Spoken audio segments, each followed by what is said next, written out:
Lor kidul padha obong-obongan, wetan kulon padha hampyak mawurahan.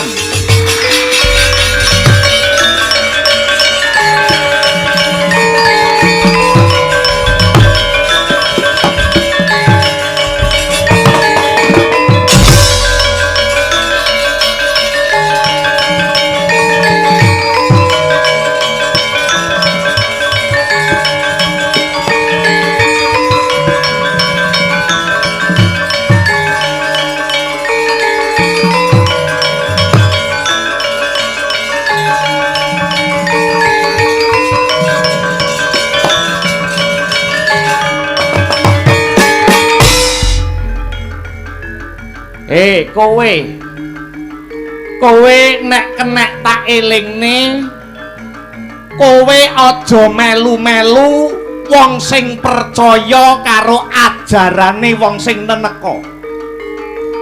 Ajarane wong neneka ana bumi kene kae, aja mbok eloni. Lho kosik to. Anane aku melu mergo ajaran-ajarane kae bener. Tur kae mlebu ana bumi Nuswantara kene nggawa kabar kebungahan. Sing bodho ki kowe. Lah kok kowe ora gelem melu? Ora sudi. Kowe tek percaya karo wong anyar, kowe tek percaya karo ajarane wong neneka sing durung karuan nyatane. Nyatane sing disebar kuwi ilmu sing bener. Yen aku bener apa ora tau tak gagas. Tumrap aku wong urip kuwi sing penting tumindak becik lan rukun karo padha padaning umating Gusti. Ngono wae rak ya wis. Lho. Arepa bener tumindakmu kae nek ora cetha karo gondelanmu. Kuwi genah ora cetha sing mbok tuju. Lah lehmu tumindak becik lek mu nglakoni kelakuan sing apik arep kok nggo apa? Lho, tumindak becik kok nggih apa ki piye? Ya mesti muspra. Mergo kapercayanmu kuwi kapercayan sing salah. Oh cangkeme iki.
jelek tumiba gegaran santosa wartane meh teko sikara karo tatake tangkat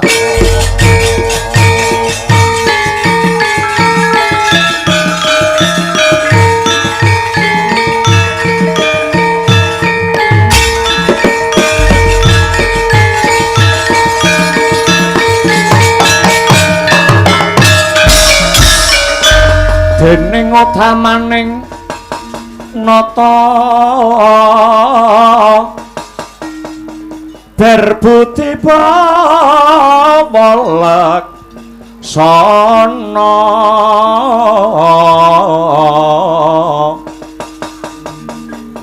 lire berbudi mangkono lila legawa ing driya hangga ganjar saben dina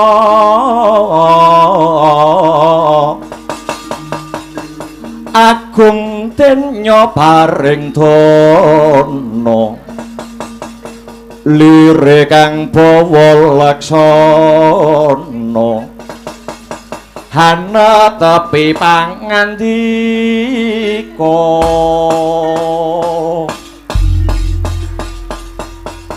jagat dewa Bathara ya jagat pangestungkara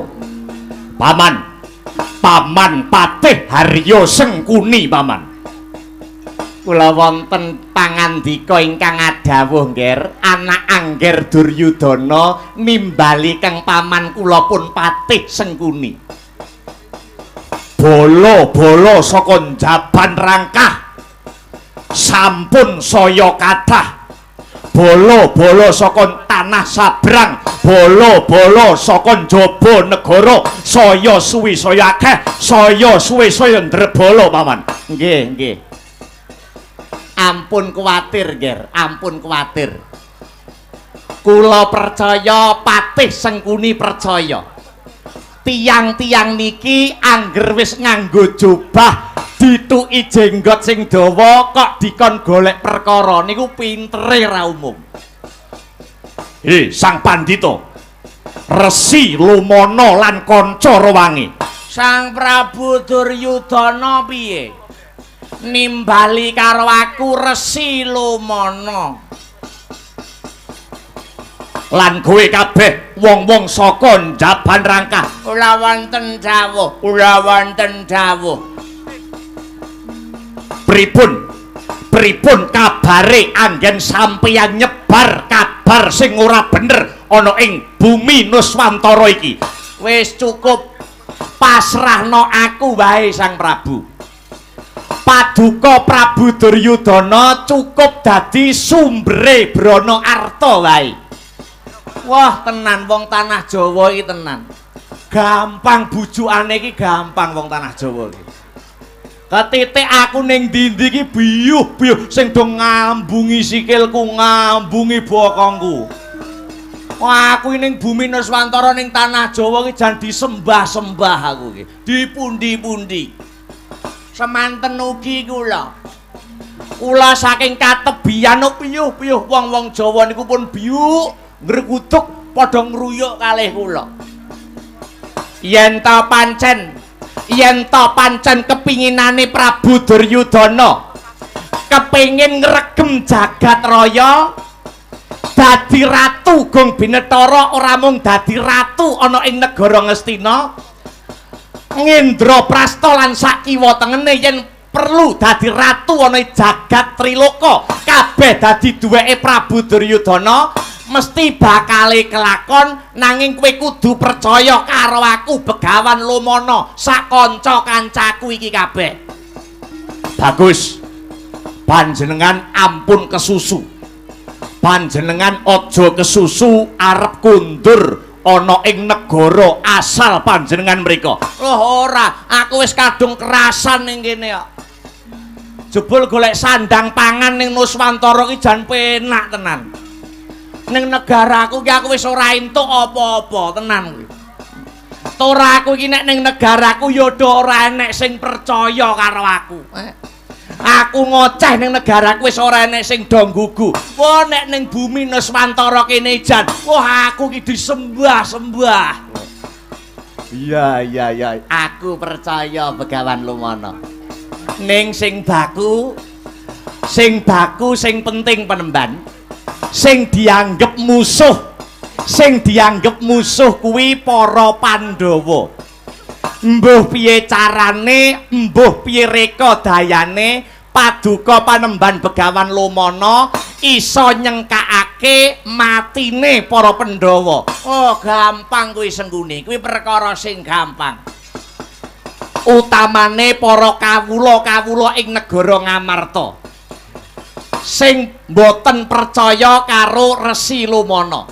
Rakyat-rakyate para Pandhawa sing ora percaya kalih panjenengan. Wong-wong Ngamarta sing ora kenek diumbah pikirane niku aja nganti ditresnani. Nek iso digawe kejet-kejet pisan. Wong-wong Ngamarta, wong-wong rakyate kawulane para Pandhawa niku digawe nganti tele-tele tenan. Paman Sengguni, dos pundi wonten dawuh nggih. Anak angger Prabu Duryudana miji dhateng Patih Sengguni. Piye mungguh pamrayogane Paman Patih? Pun kula aturi pitados kemawon. Kula aturi percaya kalih tiyang-tiyang saking Brang mriku. Niku duwe wadyabala, niku duwe prajurit sing kathah. Kalih ngiras pantes panjenengan sebar kabar sing boten nyata. Dimen sedaya padha ngalembono dhateng Duryudana sakurawane. Kula kepengin para Pandhawa enggal cepet dumugi ning sirna. Tak aturi lungguh sing kanthi jenak Prabu Duryudana. Para Pandhawa, para satriya-satriyane tanah Jawa karben mengko sing mateni Resi Lumana dhewe. Para kawula sing bodho tak cekoki kabar sing ora bener, tak umbah sing dadi pemikirane. Kang wekasan kowe Sang Prabu Duryudana bisa ngratoni jagat raya iki. Perkara satriya tanah Jawa urusane karo Resi Lumana Sang Prabu.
sina karta mrehtar tamtu tamtuning utama titi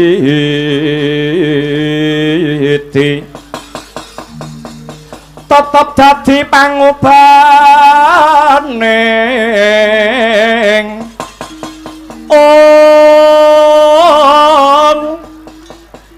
wadya tentreming ati tamtu kena dinulado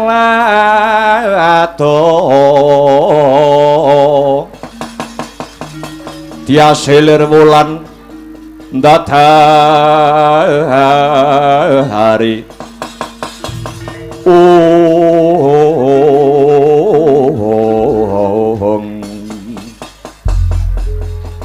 adiku sing tak tresnani Setyaki wonten dawuh Koko Prabu Kresna amiji dhateng Kang Rayi kula pun Setyaki sawetara wanci iki rasanipun Kakang Wasumelang rasanipun Kakang tansah tida-tida Yayi sajake kadang-kadang para Pandhawa bakal diincim karo para Kurawa kang gunakake 1000 cara. Sajake si Duryudana bakal duweni kepenginan nguwasani jagat iki. Rumangsane Duryudana lan Sengkuni kalamun kasembadan nyingkirake para Pandhawa, dheweke bisa ngregem jagat iki. Setyaki. Kula nggih kemropok kepengin nonyo ndase Sengkuni niku. Saiki gaweane mung petentang-petenteng. Ning ngendi-ngendi ditekani, sinten-sinten diumuki. Nganggo lambene sing pinter ngapusi. Tiang-tiang pundi kemawon dijanjeni. Jarene dheweke bisa mulyake, bisa nentremke, bisa gawe majune negara niki. Majune negara ndase niku. Kowe aja nesu kemawon. Lagumune pun Kakang Setyaki. Wong-wong sing do diapusi kuwi kok do ngandel.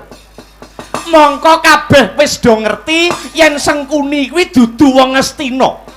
Sengkuni kuwi dudu wong Nuswantara kene. Sengkuni kuwi wong saka Plasa Jenar. Sengkuni kuwi wong saka Tanah Sabrang. Wong sing neneka mung nunut urip. Golek penak. Kaya ngono kok padha dipercaya. Carane Sengkuni pokil-ukil. Wong-wong saka Tanah Sabrang do diubel-ubeli sorban. Wong-wong mau padha ngaku trahe utusane sing gawe urip. Tak baleni. Wong-wong mau padha ngaku trahe utusane sing gawe urip. Kabeh mau karben para kawula nganggep yen dheweke wong sing paling suci. Wong-wong mau banjur disebar ana ngendi-ngendi. Disebar karo Sengkuni. Padha ngumbah pamikire titah sing diapusi wong-wong bodho dienggo golek bala anggone golek panguwasa. Mboten namung menika Koko Prabu. Mboten namung menika. Sak menika Sengkuni sesorah wonten pundi-pundi. Ngelek-ngelek Pandhawa. Ngubupi para kawula ing negara Ngamarta supaya gedhing karo Pandhawa 5. Tiang-tiang negara Ngamarta dipun cekoki pangertosan supados mboten jiwa dhateng Pandhawa gangsal. Sepisan malih tiang-tiang dipun cekoki supaya mboten nganggo dasare Pandhawa gangsal. Jiwa-jiwa Pandhawa gangsal ingkang dados adeg-adeg dasar bakwe negari Ngamarta badhe dipun ganti mawi jiwa Sengkuni. Jiwa Sengkuni ingkang rumaos bener dhewe. Wiwit sakmenika sampun ngedu para kawula supados memungsuhan kalian bangsanipun piyambak. Mila Koko Prabu, manungsa kaya Sengkuni lan Duryudana ampun ngantos dadi pengareping negara bisa mbebayani.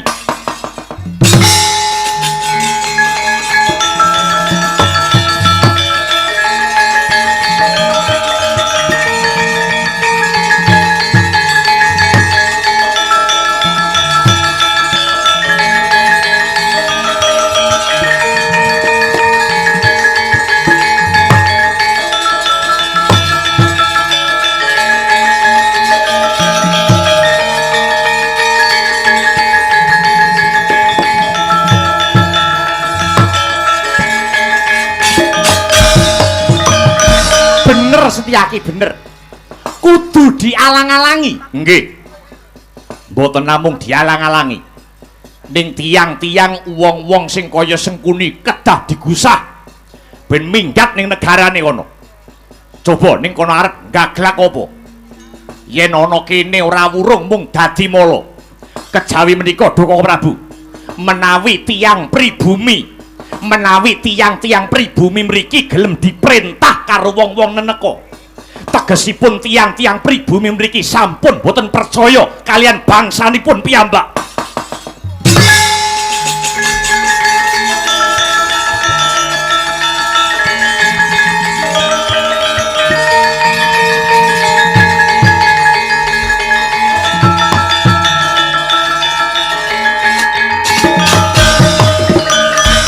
Ngono pun Kakang cocok Yayi.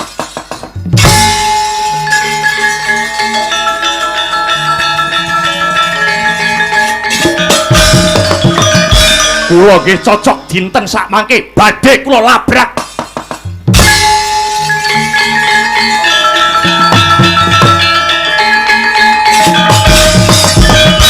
Selak notol ra sing manah kok sik aja semangat-semangat. Sing ngalon dhisik. Aja semangat-semangat. Entuk pira to Tiyaki kowe iki?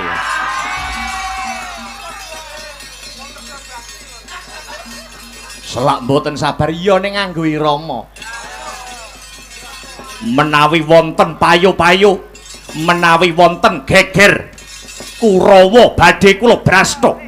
Kurawa badhe kula singkiraken. Ya aja ninggal duga lan prayoga ya Dimas.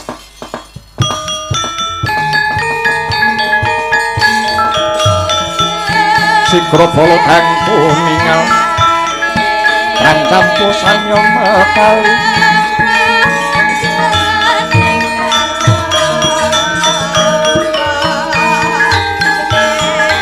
Lor pate blok ning kotok dan langkon mangoncang niti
Mati aku.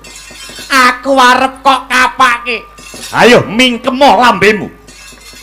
Ayo, kowe gelem melu rombonganku apa ora? Melu Resi Lomono. Dadi kawulane Prabu Duryudana. Aku ora sudi. Resi Lomono kuwi wong neneka ora cetha sing dadi ajaran kang sarta paugerane. Pun ora usah dadak kesuwen. Pateni kemawon Sang Prabu. Kowe ora gelem melu wulangane Resi Lomono. Kelakon tak bleh dina iki kowe.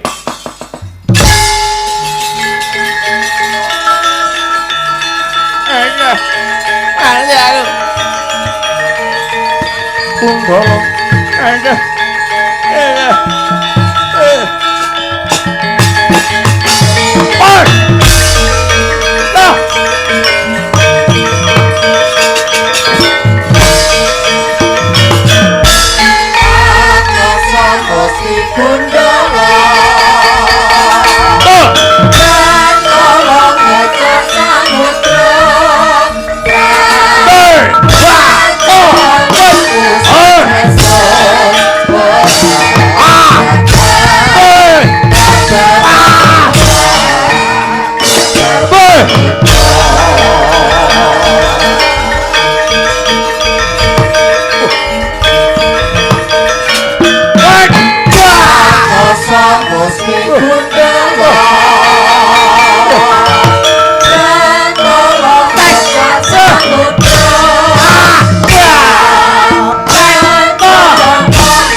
Sigra bala kang tumingal perang campo samya medali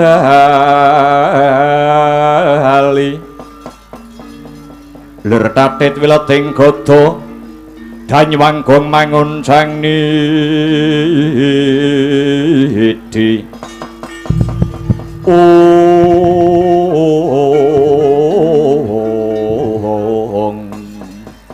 Itane-tanan kowe. Iki ana satriya kuruwaking brengose dilinting-linting. Disampirke ana kuping sapa sing dadi aranmu? Aku Raden Setyaki ya Raden Singa Mulangjaya. Setyaki ya Singa Mulangjaya bali takon. Sapa sing dadi jenengmu? Kekesete utawa kawulane Resi Lomono. Aranku Prabu Lingga Sugarda Ngguri saka negara keluarga Bentar. Anggepmu apa? Anggepmu apa kowe ngewangi-wangi wong sing arep tak perjaya? Kudune aku sing takon karo kowe. Apa dosane, apa kaluputane?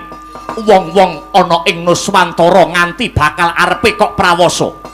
Setyaki kang dadi wong Nuswantara ora narimakake perkara iki.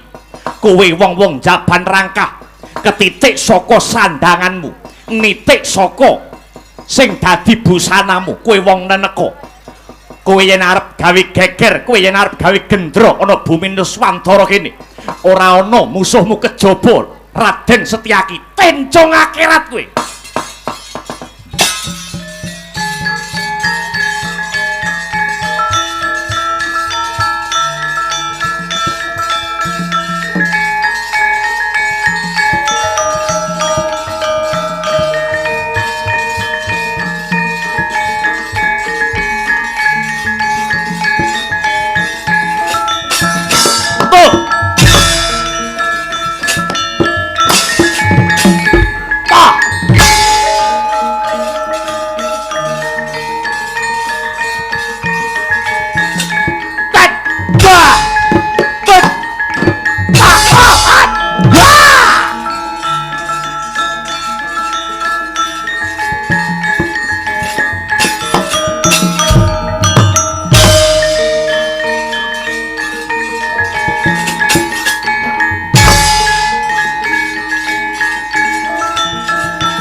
Lingga Sugarda piye?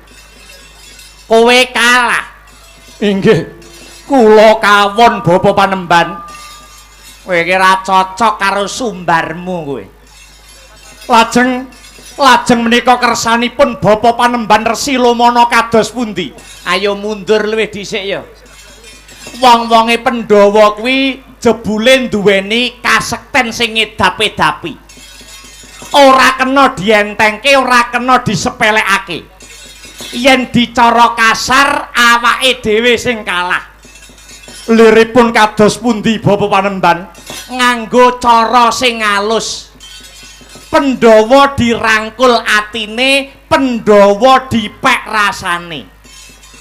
Yen perlu para Pandhawa dijak rukun karo para Kurawa. Mengko yen Pandhawa lena kaprayitnan lair kang sarta batine, lagi Pandhawa dipateni. Mekaten Bapa Panembahan. Iya. Ayo Prabu Duryudana karo Patih Sengkuni tak kandhanane. Ayo nyimpang dalan luwih dhisik Lingga Garda.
Nata Kresna lan ngandika, "Duh Yayi Prabu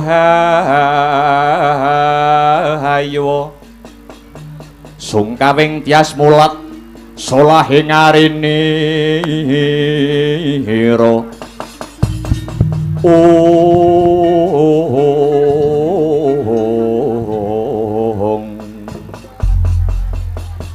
Duh Koko Prabu, piye Setyaki?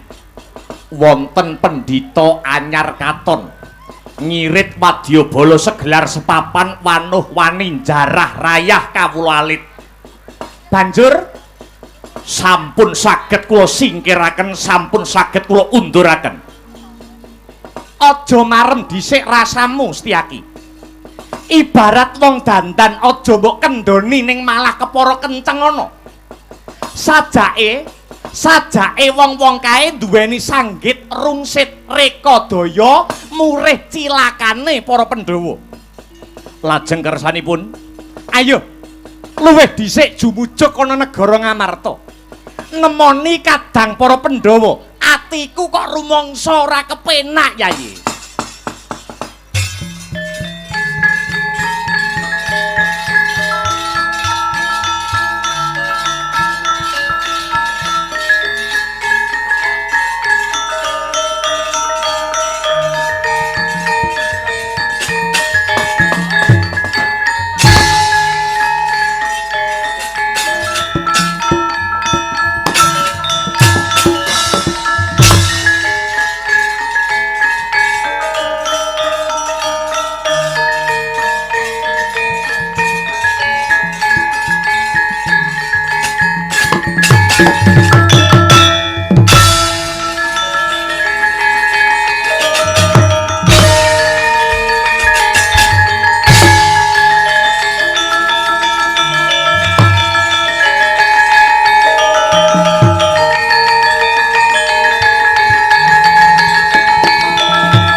jilangenira sang nar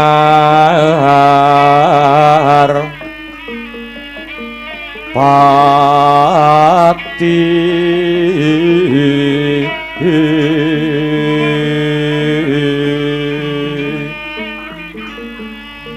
lampah hira alon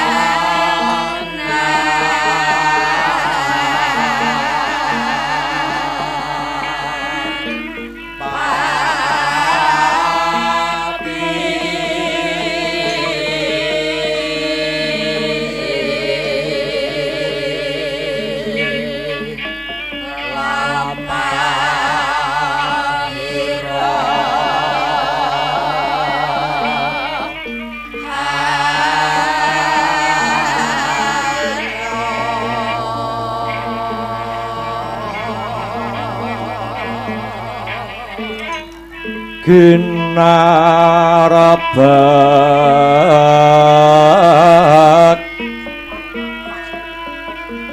badaya yuwarna nira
sadurunge lan sakwise pun bapa ngaturake tarima kasih marang anak Prabu Duryudana kang wis maringi wektu marang pun bapa kinen paring sabda tama marang kabeh para putra siswa kang wis kepareng abiyantara ana ing negara Ngastina kene. Pancen kapara nyata ngger Puntadewa marmane jeneng sira tinimbalan kang raka ing negara Ngastina iku awit saka prentahipun bapa. Tah mungguh apa ta wigatine dene kabeh para putra siswa tak timbali marak ana negara Ngastina kene. Ora ana liya pun bapa mung bakal ngaturake mungguh kang dadi isine atiku. banget panyuwunku. Ing atase aku durung suwe manggon ana negara Ngastina kene. Parandene nampa kapercayan saka anak Angger Duryudana lan anak Prabu Puntadewa. Ketitik pun bapa ing Ripalungguhan sakmengko dadi gurune Pandhawa lan Kurawa. Ning pun bapa yang rumangsani kok Ngger. Jerone pun bapa iki dianggep guru, durung ana piwulang saka pun bapa kang tak paringake marang para putra siswaku kabeh. Sebab pancen durung ana wektu sing becik, durung ana wektu kang longgar kanggo medhar piwulang. Awit guru mulang marang murid kuwi kudu nonton karo kahanane luwih dhisik. Kira-kira murite mau piye kahanane? Lagi usrek apa wis tentrem? Mula kudu angon ing kahanan, nonton ing swasana. Semono uga sipating guru. Sipating guru sadurunge mulang, gurune dhewe ya kudu wening sing dadi pamikire, kudu wening sing dadi penggalihe. Kudu ora kecampuran hawa omah setitik-setitika. Kuwi tumanjane bakal bisa becik yen diwulangake marang murite. Merga sing mulang ya wening, sing nampa uga wening. Iki nek tak sawang gelagate wis padha apik, gelagate wis padha sumeh. Dadi gampang anggonku bakal nglebokake ilmu utawa kawruh. Nger, saiki enggal padha matura dhewe-dhewe. Mumpung pun bapa narbuka wiwaraning kanugrahan kang wujude ilmu. Kabeh para putra siswa padha duwe penjaluk utawa panyuwunan apa. Mbok menawa pun bapa bisa paring wangsulan, watone takone aja neka-neka ya, Nger. Ayo murid-muridku do takon apa? Takono karo gurumu iki. Nek tekon sing angel pisan eman-eman utekku nek mikir. Ayo murid, arep do takon apa? Sing baku sing penting aja takon perkara wedokan, ngono? Merga muridku ki sajake komplit. Ana sing tatarane luhur, ana sing tatarane ngisor. Inggih. Ngaturaken panuwun, Bapak Guru. Duryudana kepiye? Sanget panuwun kula dhateng Bapak Guru. Kanugrahan, kawibawan, kaluhuran, derajat kang sarta pangkat ingkang kula gadhahi wekdal menika. Pripun carane sampun ngantos mandheg dhateng kula, nanging derajat pangkat bondo donya ingkang kula duweni sageta dawah turun tumurun ing putra wayah kula benjang. Sageta anak putune Duryudana nemu kawibawan, kaluhuran kang sarta kanugrahan kados ingkang kula anyami dinten sakmangke. Bapa Guru, mawi sarana menapa, kanthi cara ingkang pundi keparenga kula nyuwun dawuh dumateng Bapa Guru Resi Lumana. Iya. Panyuwunan sing banget luhur saka anak Prabu Duryudana. Kanugrahan, kawibawan, kaluhuran, derajat pangkat, bondo donya aja mung mandheg ana ing anak Prabu nanging iso turun tumurun nganti anak putumu. Ngono ta sing mbok jaluk? Nggih. Iya. Mengko bakal tak paringi dalane. Tunggunen sawetara ya, Nger. Inggih, Bapak Guru. Puntadewa arep takon apa?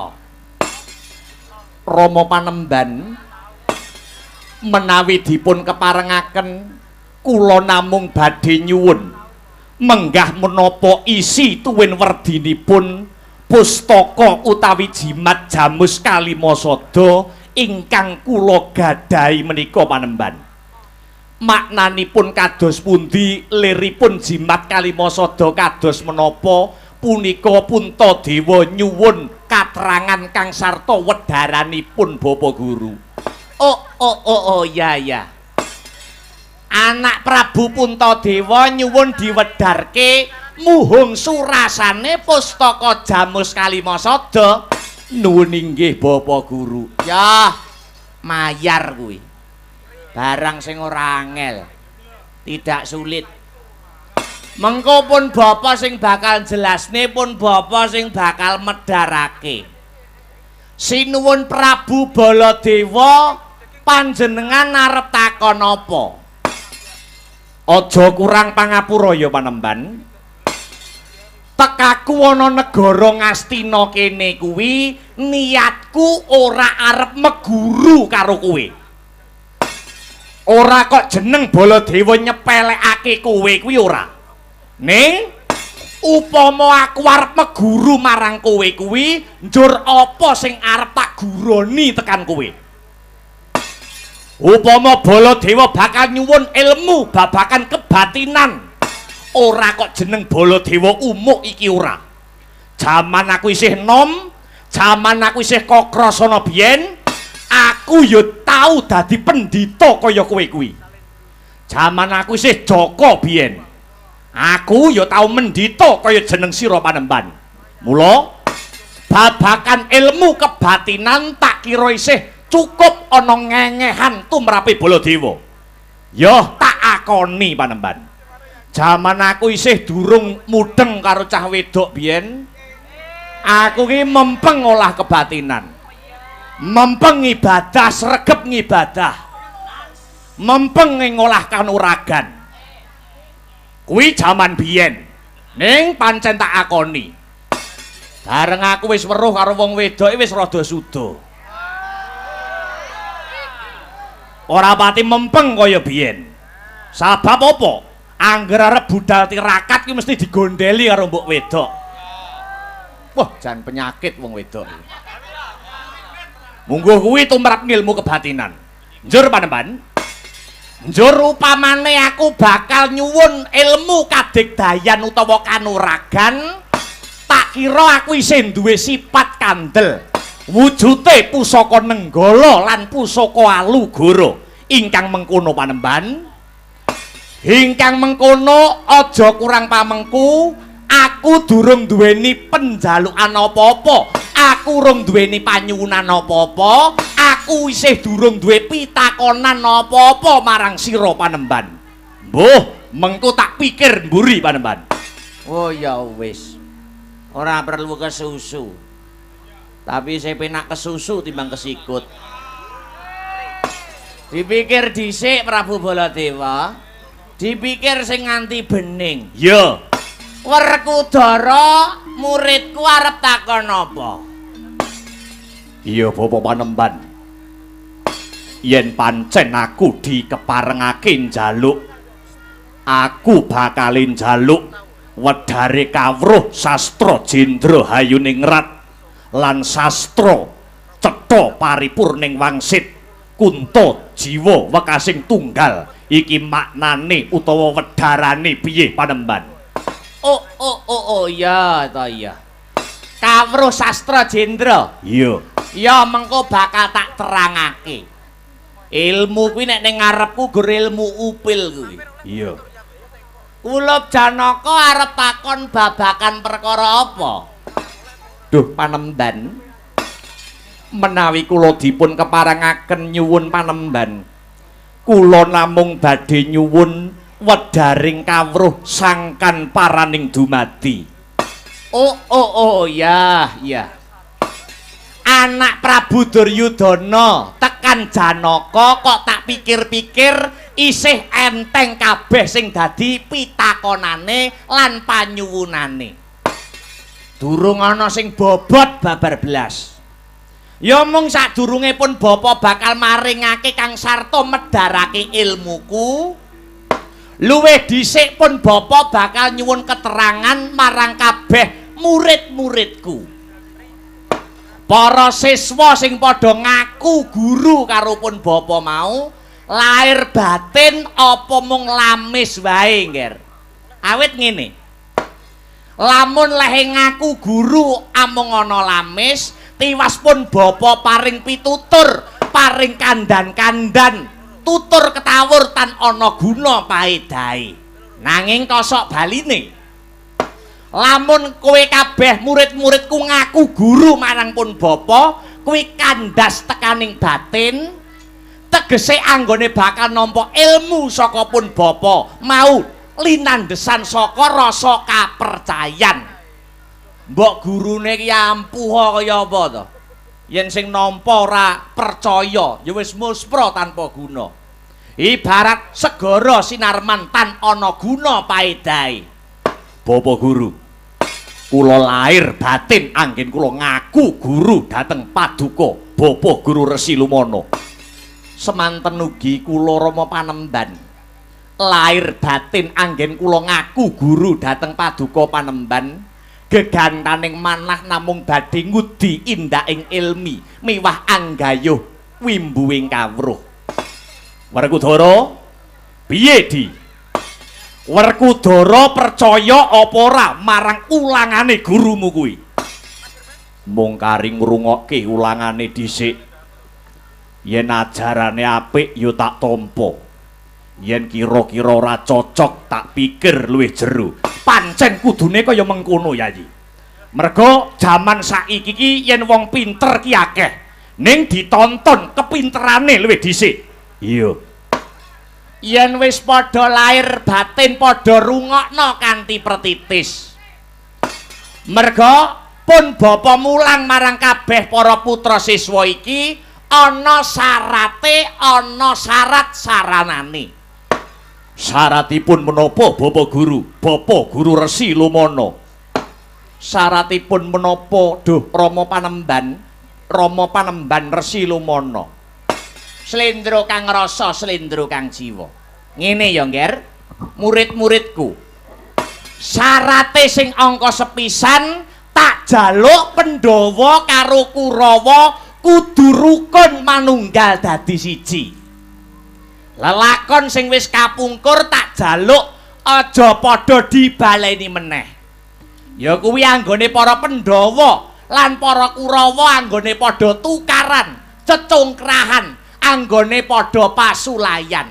Nganti padha ora eling yen Pandhawa Kurawa iku maksih padha siswane sang Sanyasin Wiyasa. Pandhawa Kurawa iki janjane sih sedulur. Mula tak jaluk, Ngger. Pandhawa, Kurawa. Pandhawa lan Kurawa ing ripalungguhan iki yen pancen ngaku guru karo Resi Lumono, ing detik iki uga Pandhawa lan Kurawa kudu rukun. Pramara reh mangusumya ngambreng. Kadhi karunaning kaswasih ring marga Hamalakung. Risang ganda wastrat maca leng-leng lalu mangulati Surya mangrangsang wayah Surya mangrangsang wayah Umyus amara wayahanto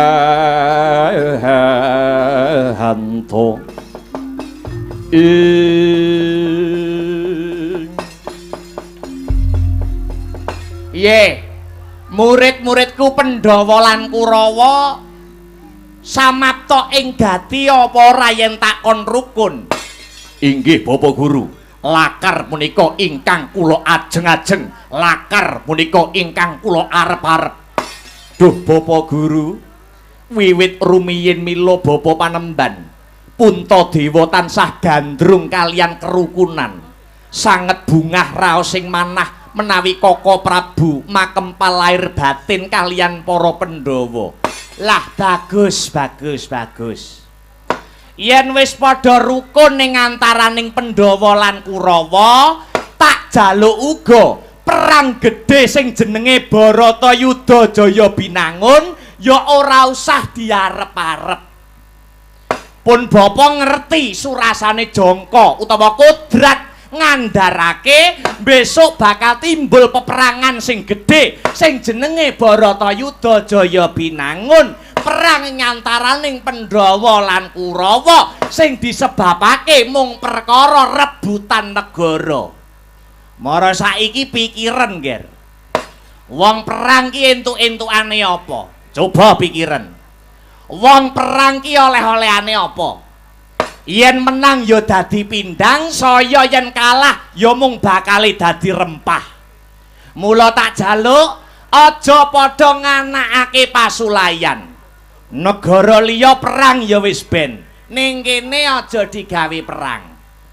Merga para kawula tak kira wis padha tuwuk karo memungsuhan, wis padha bosen karo peperangan. Sing dikarepake para kawula iki mung suwasana kang tentrem kahanane, ya laire ya batine. Apa Pandhawa kang sarta Kurawa seneng yen tok akeh bocah yatim sing ditinggal mati wong tuane sebab saka gedene peperangan. Apa Pandhawa Kurawa mentala ngrungokne panjrite Randha kang kelangan bojone merga dadi korbane peperangan. Inggih, kula namung ngestokaken dawuhipun Kanjeng Guru. Kula mboten badhe ngarep-arep datenging perang Baratayuda Jaya Binangun.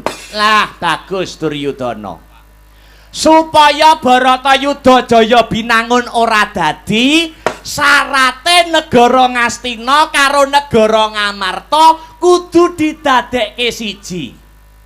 Ngastina karo Ngamarta kudu didadekke sak wilayah. Lan Pandhawa ya kudu eling, negaramu Ngamarta kuwi biyen ya dumadi saka alas sing jenenge Wisamarta. Kamangka alas Wisamarta kuwi biyen ya isih ke bawah negara Ngastina.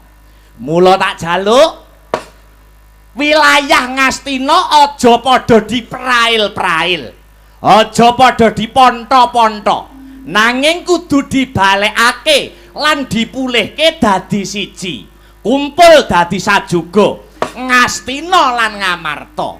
Tah, yen wis padha kumpul Ngastina kelawan Ngamarta, Duryudana aja dadi pemimpin, Puntadewa ya aja dadi pemimpin. Sebab apa? Yen Duryudana dadi pemimpin mesti kawula Ngamarta padha pegel pikire. Kosok baline yen si Puntadewa sing dadi ratu, rakyat Ngastina ya bakal mesgul rasane. Mula tak jaluk Duryudana aja padha ngemudeni pemerintahan. Duryudana aja dadi ratu, Puntadewa aja dadi ratu. Sing dadi ratu mengko kareben pun bapa dhewe. Aku dhewe sing bakal nyekel pemerintahan. Anggonku Cumantaka kandha saguh nyekel bawat pemerintahan mau. Ora kok ateges pun bapa milik barang kang melok kesusu malak mung sabab kesusu barang kang muluk. Kuwi babar blas ora. Dosa kanggone guru. Dosa kanggone guru kok milik nggone murid ki dosa. Apa meneh guru kok ngesir karo murite. Iki dosa nek kanggoku. Mula ning kene tak jaga tenan imanku. Coba nek murite mancing. Lah ya. Bapak guru, sakwutuhipun panguwasa Ngastina kula pasrahaken dhateng Bapak Guru. Semanten ugi kula Rama Panemban kamardikan menika mesti mawa pangorbanan. Dene menika sedaya ingkang tumuju kamardikaning raos sampun teka mundhut panguwasa negara Ngamarta. Senadyan to nyawa kula kinarya tumbal, kula mboten badhe awel. Sakwetahipun negara Ngamarta kula pasrahaken dhateng Bapa Rama Panemban Resi Lomana.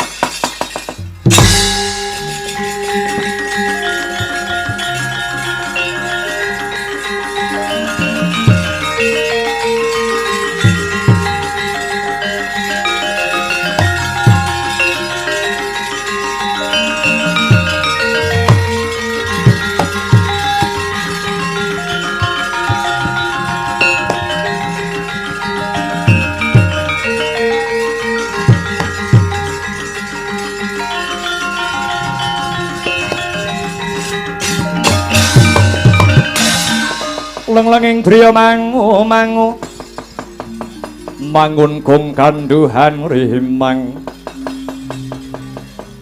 lir lena tanpa kanin ing lir lena tanpa kanin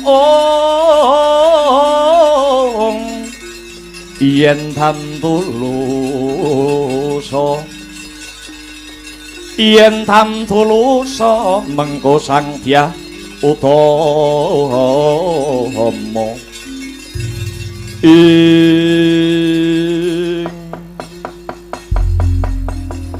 Werkudara piye Yayi negaramu dijaluk karo Resi Lumana Baladewa kakangku aku sipate satriya kepengin dadi satriya sing apik dadi satriya sing becik ora bakal ninggalake sabta marga lan sumpah prajuritku aku mung kari manut pangarepku oh mengkono iya gandeng Puntadewa kakangku masrahake aku ora wenang gondeli negara Ngamarta sebab Werkudara urip ana sahandap pepadaning barep kakangku. Lho, dengaren di. Yen wis padha sarujuk apa sing wis tak kandhakake? Lah, ayo to saiki wiwit nganakake penelitian. Ayo padha metani. Sebabe apa biyen Pandhawa karo Kurawa kok ora iso rukun? Kuwi perkarane apa? Manut penelitianipun Bapa. Iki kabeh pancen ana sing ngubupi, pancen ana sing gawe. Muhung sapa sing ora marake bisa rukun, pangrasane pun Bapa mung ana menungsa cacah loro. Siji Kresna, loro Semar. Ya mung kuwi sing marake dadi urup-urup. Ya mung wong loro kuwi sing ngobak-ngobak banyu bening katentremane Pandhawa lan Kurawa. Mula ya ngger supaya bisa nggayuh tentrem kang sejati, rukune Pandhawa lan Kurawa iki mengko kudu ditumbali. Monggo sapa ta sing kinarya tumbal ora ana liya ya mung Kresna karo Semar kudu dipateni luwih dhisik. Yen Kresna karo Semar durung mati tak kira cebol nggayuh lintang Pandhawa sarta Kurawa bisa nemahi rukun. Kupingku suwe-suwe kok ora kuat ngrungokke biangsat elek.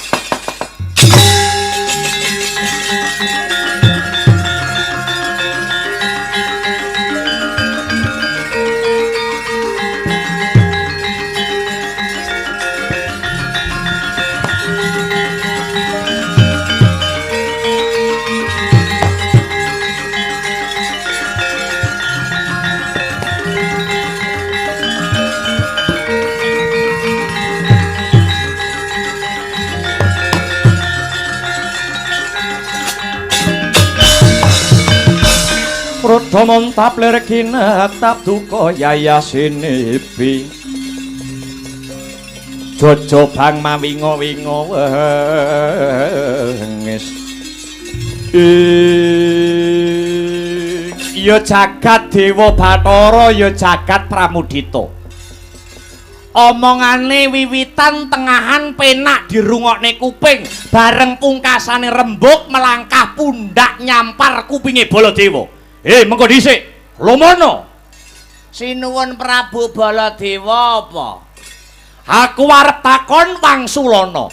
Ndangu perkara apa? Sak temene kowe kuwi guru apa jagal menungso? Balenana. Sejatine kowe iki ning kene guru apa jagal menungso? Aku iki guru, aku iki pendhita. Yen pancen sira ngaku guru lan pendhita, coba aku bakal takon. Pendhita kuwi duwe hambek pirang perkara, mara enggal Wedarna Lumana. Pendhita kuwi hambeke mung sawiji, ya kuwi memayu hayuning jagat memulya titah Madyapada. Pola dalah. Ora jeneng aneh. Cara-carane wong mlaku wae tanpa teken. Sebab kowe ora bisa njangkepi syarat anggon lumadeg dadi guru. Wis tak kandhake mau ngarep. Ala tanpa rupa Baladewa iki ya tau dadi guru, tau dadi pendhita kaya kowe kuwi. Sipate guru utawa pendhita kuwi siji anuraga, loro tresna asih mring sesama, telu tanduk aris ulat manis, angka 4 ing cipta demen tetulung, angka 5 adoh panggawe cidra, angka 6 ora kena gawe rusak, angka 7 nengenake babakan panembah, genep kaping 8 ngalah tan anggunggung diri. Kuwi hambeke guru utawa pendhita. Nanging bareng tak pikir-pikir, hambek 8 mau babar blas ora ana sing mencolok ning kowe. Ora jeneng mokal. Yen to kowe nganti kewetu tembung bakal mentala mateni wong sing tanpa dosa, mateni wong sing tanpa luput. Pola dalah lumono. Tata gelar kowe iki jobahan, tata gelar kowe iki surbanan. Nanging tinemune jebul ala gedhohanmu. Ketitik ing atase sing arep rukun ki Pandhawa karo Kurawa. Kenang apa sing mbok nggo kurban wong sing tanpa dosa? Kang mangkono lho mono. Pedah apa? Pedah apa Baladewa kesuwen ana kene? Tinimbang Baladewa kesuwen ana kene, tinimbang Baladewa kelepetan banyu letuh. Prayoga tak tinggal papan kene. Nanging wanti-wanti eling-elingen sing dadi tembungku. Wong sing bakal dandani kuwi luwih langgeng tinimbang wong sing bakal ngrusak. Sapa nandur bakal ngunduh undun tanduranmu dhewe lho mono.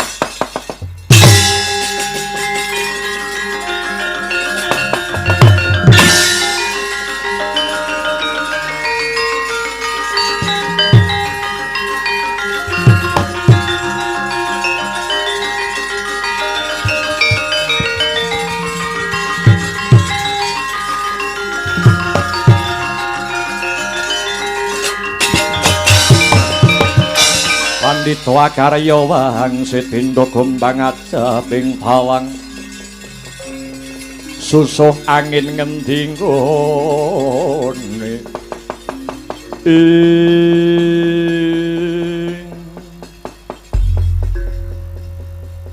wis tak titeni wit mau lagi tekoe gelagate wis ndak penak kancane diuring-uring yah ta iya tak takoni pisan Baladewa wis ora gelem basa karo aku. Iki wis genah, mesti ra cocok karo aku.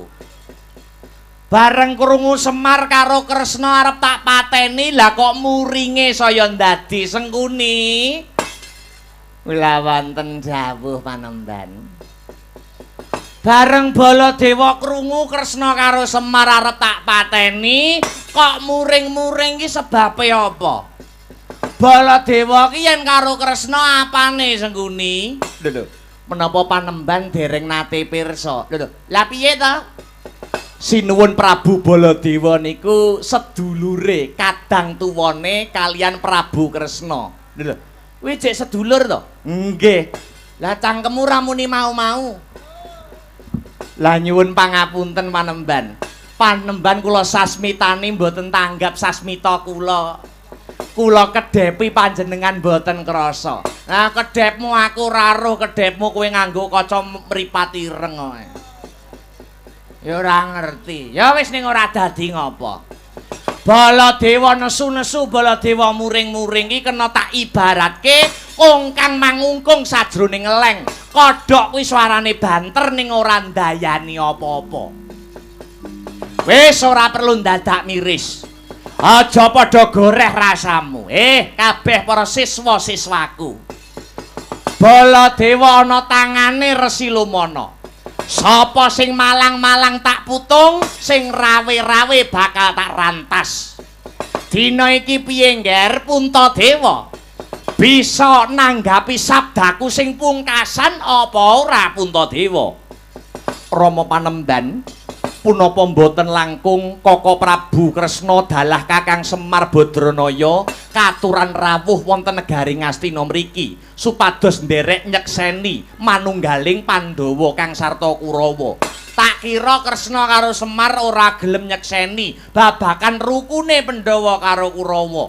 Langkung prayogi dipun cobi rumiyin Panembahan. Ya wis sak karepmu. Dimas Werkudara mbarep kakangku piye? Siadi dina iki tak kongkon Yodi. Siadi dina iki ndak jaluk amiji Kakang Semar Badranaya supaya rawuh ana ing negara Ngastina kene. Semar iki dudu duwekku. Semar iki dudu rombonganku. Semar iki rombongane Janaka. Kandha karo sing duwe rombongan kuwi. Yayi Arjuna, kula wonten dawuh Koko Prabu, siadi tak utus Yodi lumarapo marang negara Dwarawati kang sarta Karang Kadempel. Koko Prabu Kresna lan Kakang Ismaya aturana rawuh ana praja Ngastina kene. Kang wigati katuran nyekseni rukune Pandhawa dalah Kurawa Yodi. Kawula non ngestuaken dawuh Duh Koko Prabu.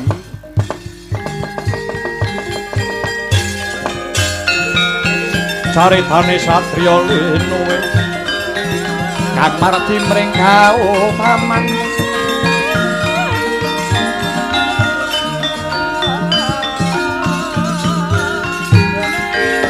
tan pegat mring pangestine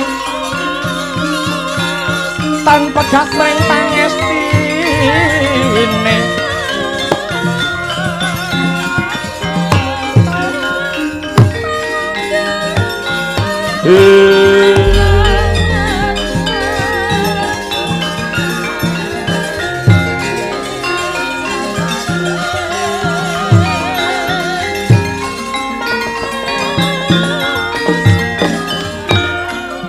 Werkudara, Puntadewa kakangku apa? Aja negake budale Yayi Arjuna Yodi. Siadi uga jampang ana lakune Arjuna anggone bakal sowan ana Dwarawati. Ora liwat ngestokake dawe mbarep kakangku. Iki kudu ana seksi siji. Seksi siji saka negara Ngastina kanggo nyekseni lakune Werkudara karo Janaka teka Dwarawati tenan apa ta yen ora. Paman Sengguni, pakenira paman wae para gage. Awat-awatono Yayi Arjuna bebarengan kelawan tindak marang negara Dwarawati. Kawula nuwun inggih, mboten langkung sendika mangestokaken dawuh. Keparengkang paman nyuwun pamit madal pasilan sinuwun. Sengguni, kula wonten dawuh Panembahan. Babar pisan dawuhna karo anak-anakmu Sata Kurawa. Kinen padha nututi Prabu Baladewa. Yen gelem Baladewa kinen bali ana Ngastina kene. Ewadene Baladewa mbeguguk kutha waton, gajah gelar bondan kang tanpa payung, babarna pisan. Baladewa sirnakna Sengguni. Nuwun inggih ngestakaken dawuh Panembahan. Gandanya sekar kehadung Rumeng kembang Kembang kembang hadung Esku harum Dan ayat jotanan Kusuk kongan Sumabur Sumabur Jaga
Ridho mawur mangawawur wrahan pengarane ngajurit gong maguru kongso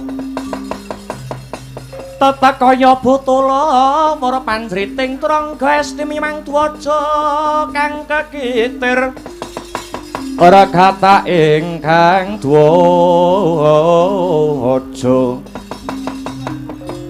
dwaja lelayu sebit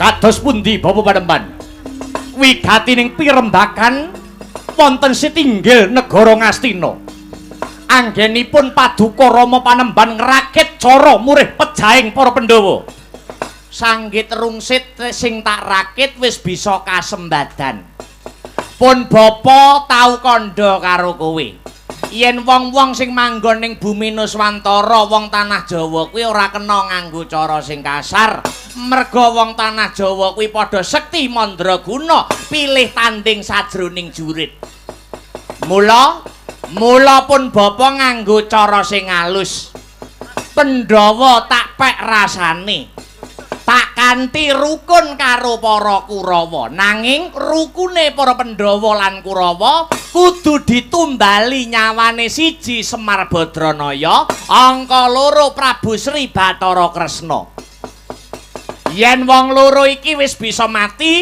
tegese wong Pandhawa lan wong tanah Jawa wis kelangan kasekten krana Semar kuwi dadi simbole pamong tanah Jawa Kang Sarta Prabu Kresna uga dadi titise Dewa Wisnu pralambang dewaning katentreman. Mekaten Rama Panembahan iya. Kalamun Kresna lan Semar wis mati tak kira gampang. Tak kira gampang anggone bakal ngajab sirnaning Pandhawa. Sing ana ngguriku kowe dukun-dukun bayaran. Aja do mandeg lemu nyambut gawe ya.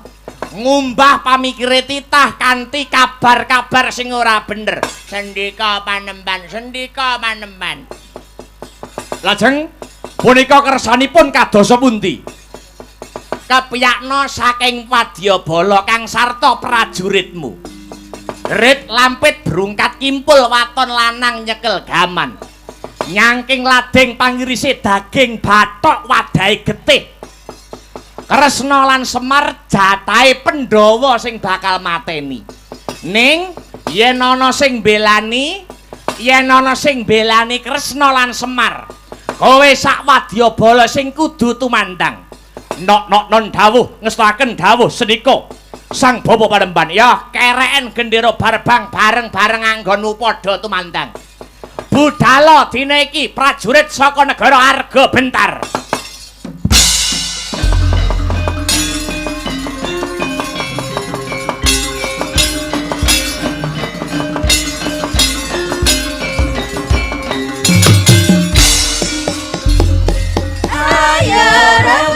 Bebarang tumandang Tatas tuntas Anyayai karyon Budaling sang prawatyo Mata pidang lenata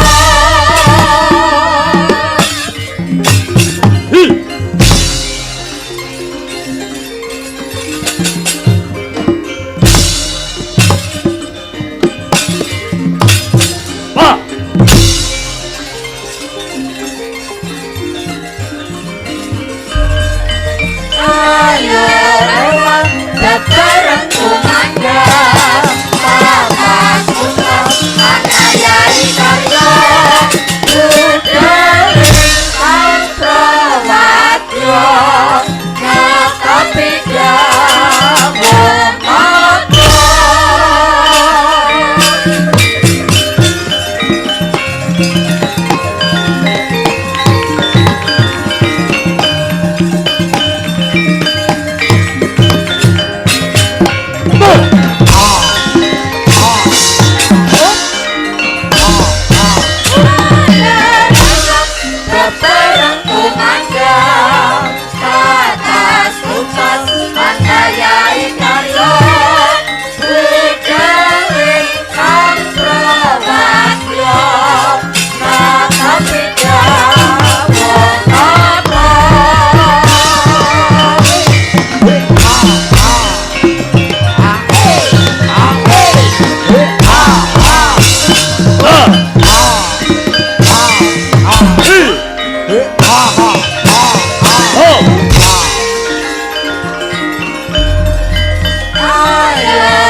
ha Hey! Hey! Hey! Hey! Hey! Oh, hey! Oh, hey! Hey! Hey! Oh, hey! Oh, hey! Hey! Oh, oh,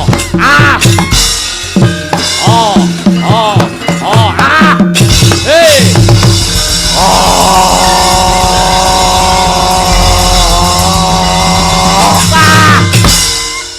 Ayah! Hey! Hey! Hey! Hey!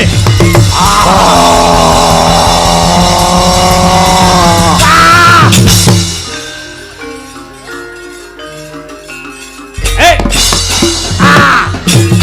Oh! Hey! Hey! Wah! Hey! Hey! Awas! Hey! Hey! Hey!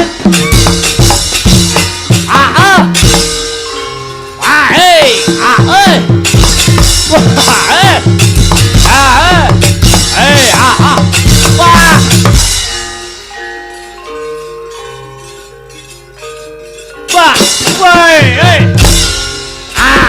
Hey! Wah! Hey! Hey! Wah! Wah! Hey! Hey! Wah!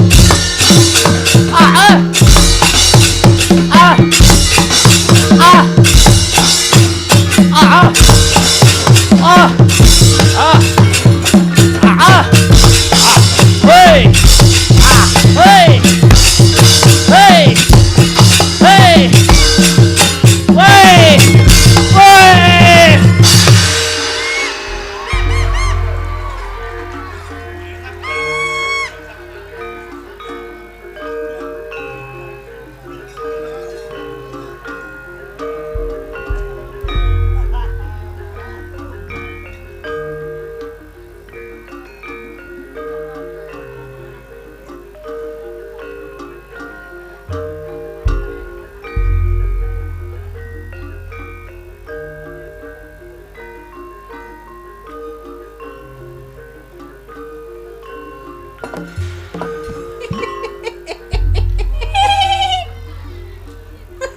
Ayo.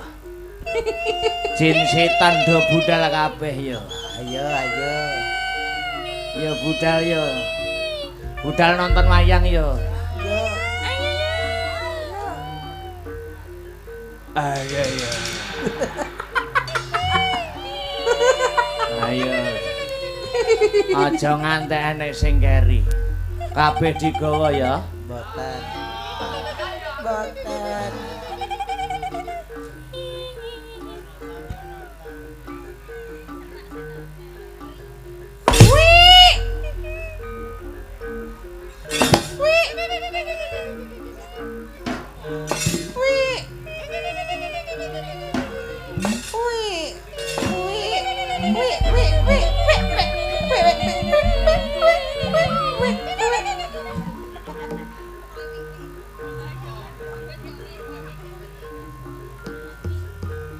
Wah.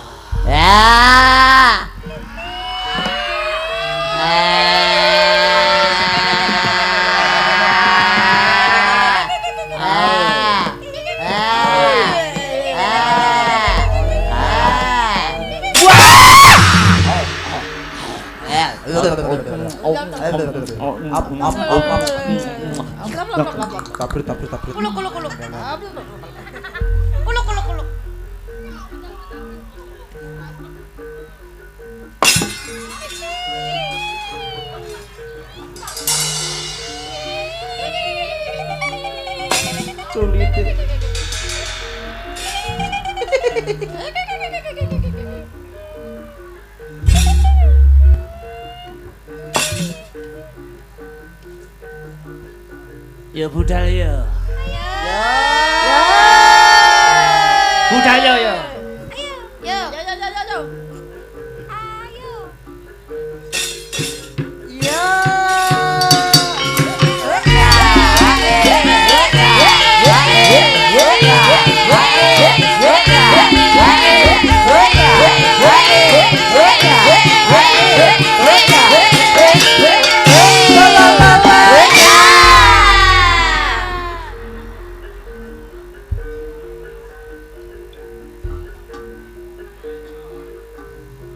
Pada peminat upacara, hormat.